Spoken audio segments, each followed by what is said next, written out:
se inscreva no canal, curta e compartilhe. Temos vídeos novos todos os dias, 2 vezes por dia. A sombra da Serra do Caparaó.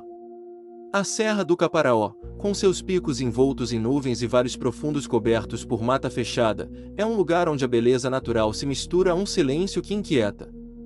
Há séculos, os moradores das vilas próximas falam de uma presença antiga que ronda aquelas encostas. Eles dizem que, nas noites em que a neblina desce espessa, algo se move entre as árvores, observando de longe, silencioso e paciente. Poucos ousam subir depois do pôr do sol, e os que voltam raramente falam sobre o que viram. 4 jovens resolveram desafiar essa fama. Rafael, Fernanda, Lucas e André queriam provar que tudo não passava de superstição. Carregando barracas, lanternas e celulares, subiram pela trilha sob a luz de uma lua cheia que mal conseguia penetrar a copa fechada. Riam alto, como se o som de suas próprias vozes fosse capaz de afastar qualquer perigo. Conforme avançavam, o vento ficou mais cortante, trazendo um frio fora de época. A floresta, antes viva com o canto dos insetos e o farfalhar das folhas, mergulhou em um silêncio opressor. Foi então que Rafael percebeu uma sombra mais escura que a própria noite se movendo entre as árvores, acompanhando o grupo a poucos metros. Ele tentou mostrar aos amigos, mas Fernanda apenas riu, dizendo que provavelmente era o efeito da luz da lanterna nas folhagens. No entanto, algo no olhar de Rafael mostrava que ele não estava apenas imaginando. A cada curva da trilha, aquela presença parecia mais próxima.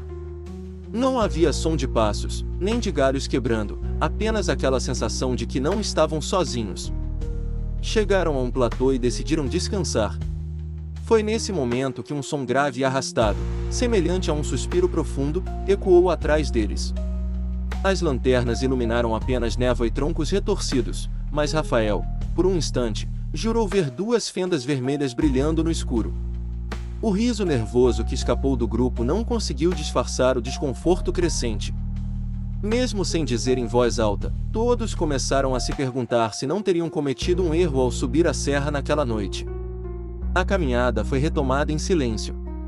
A neblina tornou-se tão densa que era difícil enxergar mais do que alguns metros à frente. A cada passo, o som de seus pés na terra parecia ter um eco suave, como se algo repetisse o movimento logo atrás. Fernanda, tentando manter a calma, disse que provavelmente era apenas a umidade e a altitude causando sensações estranhas. Mas sua voz estava trêmula, e ela evitava olhar para trás. De repente, um grito rasgou o silêncio. Lucas havia se afastado um pouco para urinar, e quando o encontraram, estava pálido e com a respiração acelerada. Ele disse que sentiu algo tocar seu ombro, mas ao se virar, só encontrou uma escuridão sufocante. Tentaram acalmar Lucas, dizendo que devia ser um galho, mas ninguém realmente acreditou nisso. O grupo apressou o passo, tentando se concentrar apenas em chegar ao local do acampamento. Mas a sombra parecia não se importar com a pressa deles. Pelo contrário, cada vez que aumentavam o ritmo, ela parecia se aproximar ainda mais, movendo-se com uma fluidez impossível. Uma rajada de vento gelado apagou todas as lanternas ao mesmo tempo, mergulhando-os na escuridão. Um cheiro forte de terra molhada e ferro tomou o ar, e foi nesse instante que sentiram, mais do que viram, algo se aproximar. Quando as lanternas finalmente voltaram a funcionar, a trilha à frente estava coberta por uma névoa espessa que escondia o caminho. No meio dela, uma forma alta e disforme começou a se mover lentamente na direção deles. A figura parecia feita da própria neblina, mas seu contorno era normalmente alto e desproporcional. Onde deveria haver um rosto, havia apenas um vazio escuro do qual emanava um frio cortante.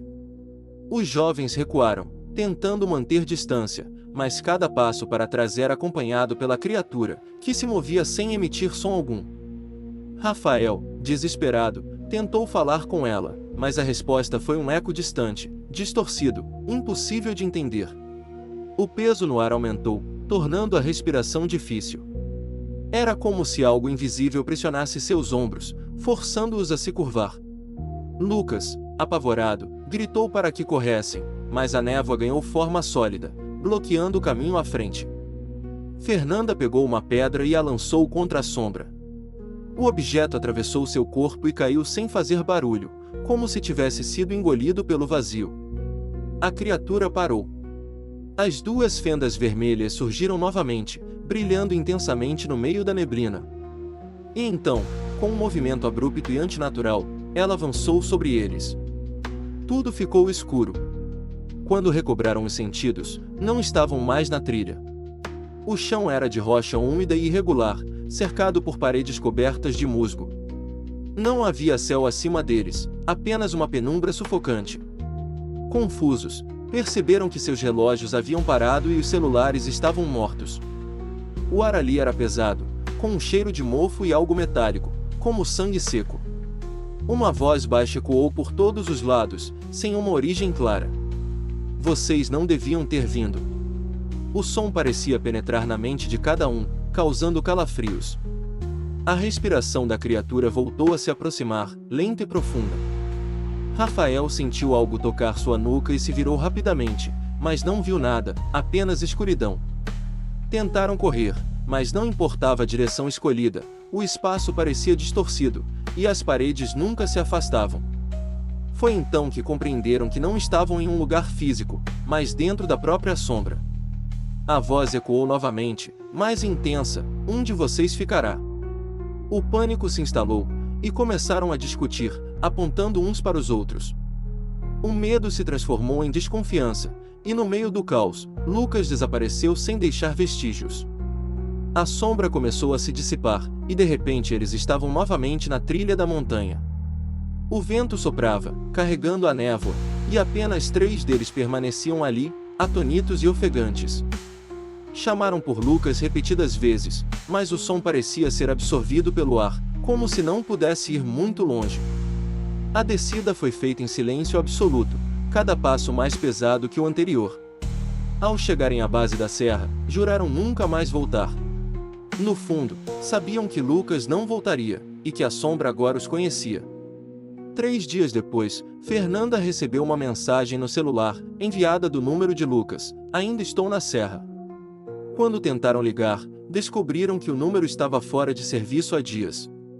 Desde então, todos começaram a ter o mesmo pesadelo: caminhar pela neblina, sentindo as 2 fendas vermelhas os observarem. E, nas noites de vento frio, sempre que olhavam para as montanhas do Caparaó, tinham a certeza de ouvir, muito distante, um suspiro profundo vindo da escuridão. História por J.P. Romano. Se você sente que essa história merece continuar sendo contada, considere nos apoiar no Apoia-se. Com sua ajuda, podemos trazer mais histórias sombrias como esta à tona, explorando os mistérios que assombram nossa imaginação. https://apoia.se/aleatoriode. Faça parte do nosso grupo secreto do Telegram, faça sua carteirinha de fã enviando um e-mail com o nome completo e foto para o e-mail aleatoriodoriginal@gmail.com.